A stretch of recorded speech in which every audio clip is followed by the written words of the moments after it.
Lawrence mendorong Golkar untuk segera menggelar musyawarah luar biasa atau Munaslup yang salah satu agendanya untuk menggantikan posisi Erlangga Hartarto sebagai Ketua Umum Partai Golkar. Silakan kalau berminat jadi Ketua Umum Golkar ke 2024. Apakah pemanggilan terhadap Erlangga Hartarto ini tidak ada yang sifatnya berbau politis gara-gara ada utusan dari Partai Golkar menghadiri acara apel siaga gerakan perubahan yang diadakan Partai Nasdem di GBK Jakarta berlalu. Memberikan keterangan sebagai saksi dalam perkara CPO ya, yang sudah kita tetapkan 3 korporasi sebagai tersangka. Ya. Ini berdasarkan putusan Mahkamah Agung yang sudah mempunyai kekuatan hukum tetap.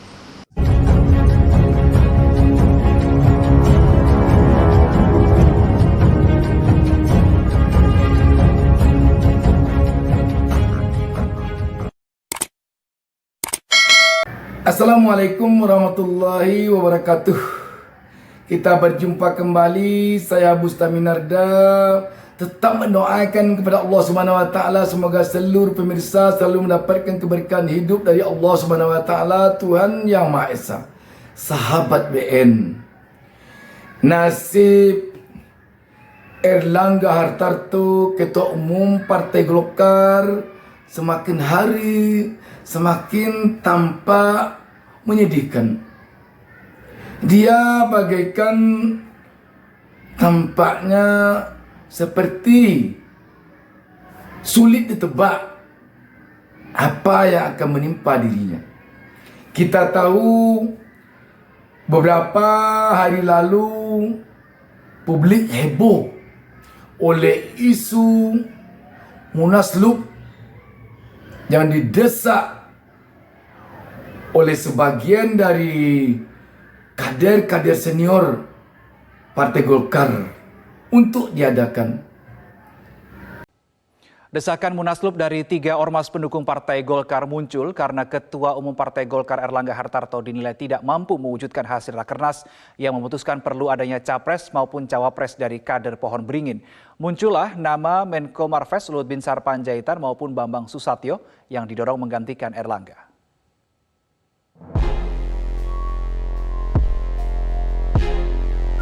Pada konferensi pers yang digelar di sebuah hotel di Jakarta pada Rabu 12 Juli 2023, 3 ormas pendiri Partai Golkar, yakni Kosgoro 1957, Ormas Musyawarah Kekeluargaan Gotong Royong atau MKGR, dan Sentral Organisasi Karyawan Swadiri Indonesia atau SOKSI, meminta Erlangga Hartarto untuk mundur dari posisinya sebagai Ketua Umum DPP Golkar.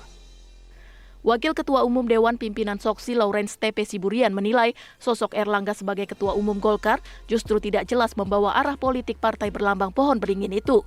Padahal, waktu pendaftaran Baca Pres dan Bacawa Pres menyisakan waktu tinggal 3 bulan lagi.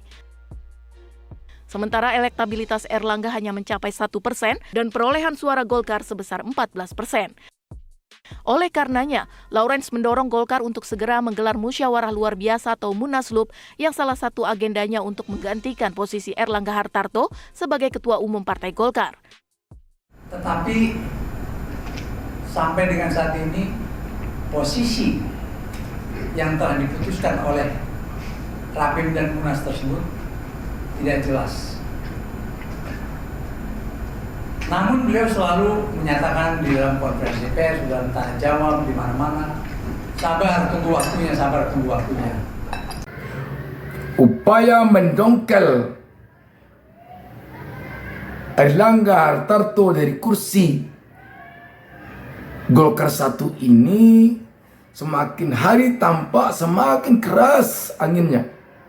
Bahkan telah sampai kepada calon kuat yang akan menggantikan kedudukan Erlangga Hartarto, yakni Bambang Susatyo yang sekarang Ketua MPR dan Luhut Binsar Panjaitan yang sekarang Menko Maritim dan Investasi. Sungguh tampak sekali bagaimana seorang Airlangga Hartarto bagaikan sedang berada di ujung tanduk. Silakan kalau berminat jadi ketua umum Golkar ke 2024. Desakan Munaslup untuk mencari sosok pengganti Airlangga diharapkan dapat menjaring kandidat yang memiliki kemampuan untuk memimpin Golkar menghadapi pemilu 2024. Seperti diketahui, sudah 3 tahun terakhir ini Golkar tidak melakukan manuver capres dan cawapres dalam kontestasi pemilu. Gara-gara pilpres, parpol sebesar Golkar pun dihadapkan pada ancaman keretakan partai. Namun sekarang telah mulai isu itu agak menurun tensinya. Namun hal lain yang tampak harus dihadapi oleh seorang Airlangga Hartarto, dia baru saja beberapa hari lalu dipanggil oleh Kejaksaan Agung memberikan keterangan sebagai saksi dalam kasus minyak goreng yang heboh beberapa waktu lalu. Sudah panggilan pertama, sekarang konon akan tiba lagi panggilan kedua yang akan dipenuhi atau dituruti oleh Airlangga Hartarto. Kita baca berita tentang hal ini sebelum kita lanjutkan pembahasannya. CNBC Indonesia menurunkan berita di bawah judul Airlangga Hartarto _2, saya akan hadiri panggilan Kejagung. Jakarta, CNBC Indonesia. Menteri Koordinator Bidang Perekonomian Airlangga Hartarto memastikan bakal memenuhi panggilan Kejaksaan Agung terkait kasus dugaan korupsi pemberian fasilitas ekspor minyak sawit mentah. Kapasitas Airlangga dalam pemanggilan itu sebagai saksi. Airlangga mengatakan bila nantinya Kejaksaan Agung sudah memberikan undangan secara resmi, maka ia akan memenuhi pemanggilan. Kejaksaan Agung sendiri telah menjadualkan pemanggilan kedua terhadap Airlangga pada Senin 24 Juli setelah ia tak hadir pemanggilan pertama pada Selasa 18 Juli. Pertama, nanti sesudah ada undangan saya hadir. Tentu saya akan hadir saja kerana tentu sesuai undangannya, kata Airlangga saat ditemui di kawasan HI Jakarta, Kamis 20 bulan 7 2023. Airlangga tak menjelaskan alasannya tak memenuhi panggilan pertama Kejagung pada pukul 16 WIB. Namun, pada Selasa lalu, ia telah menegaskan bahawa pada sore hari itu memiliki agenda tersendiri.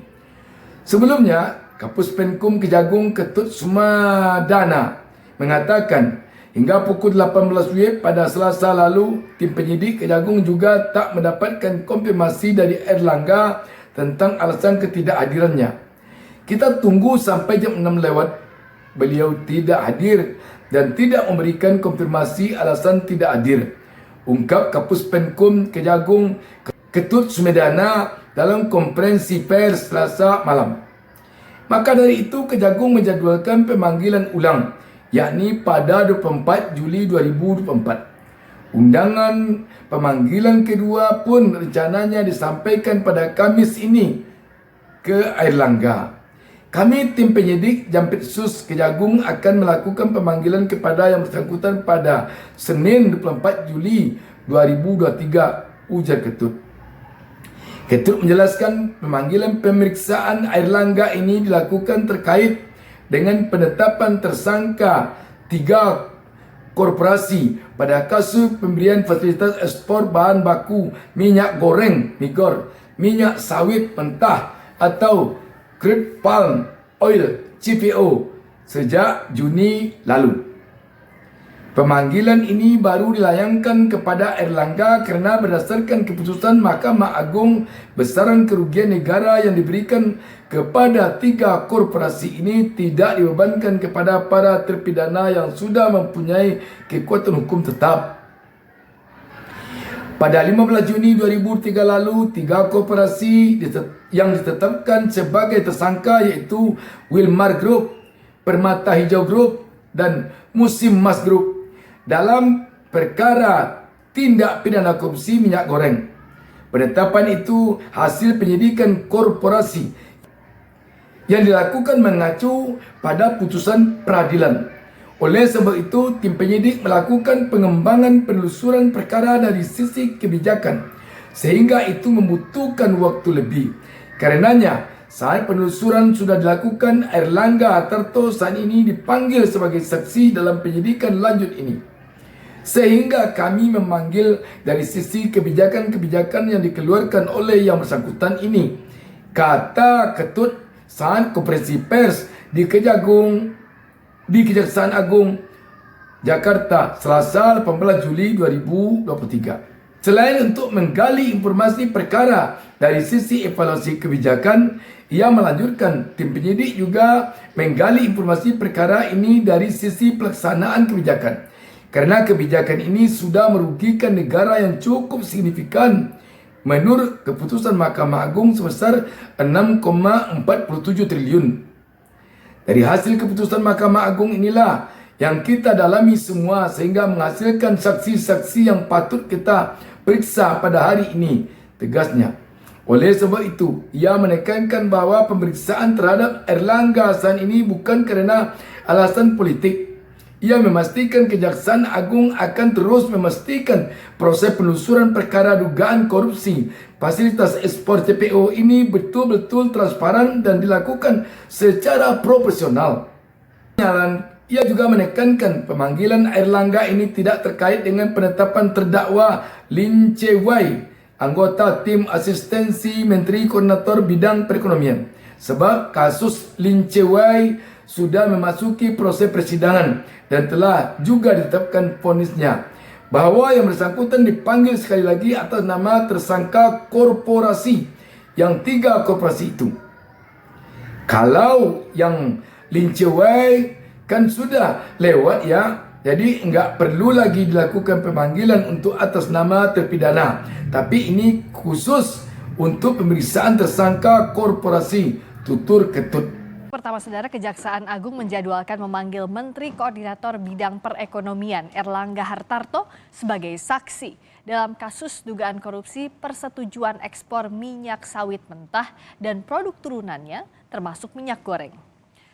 Kepala Pusat Penerangan Hukum Kejagung, Ketut Sumedana menyebut Airlangga akan dimintai keterangan terkait pemberian izin ekspor untuk 3 perusahaan yang sudah ditetapkan menjadi tersangka oleh Kejaksaan Agung.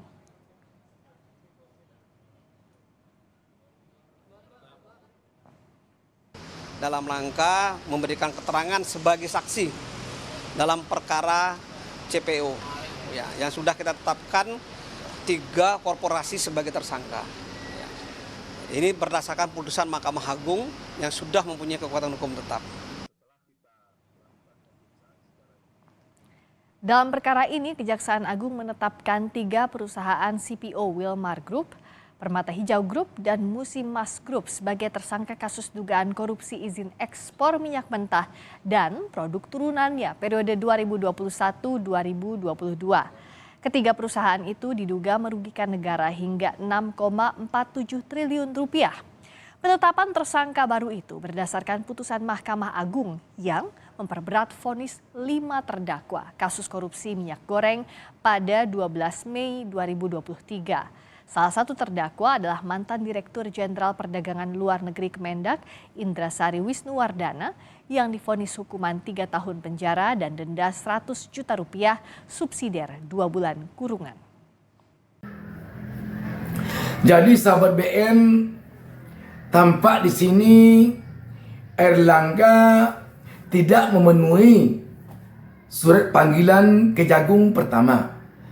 Dan sekarang tampaknya dilayangkan lagi surat pemanggilan kedua. Pada surat pemanggilan kedua ini, Airlangga kelihatannya sudah memberikan komentar bahwa dia akan menghadirinya. Dan publik tentu saja bisa mengira-ngira Namanya saja publik tentu bisanya meraba-raba, mengira-ngira. Bisa saja publik mengatakan atau rakyat mengatakan atau mempertanyakan apakah pemanggilan terhadap Erlangga Hartarto ini tidak ada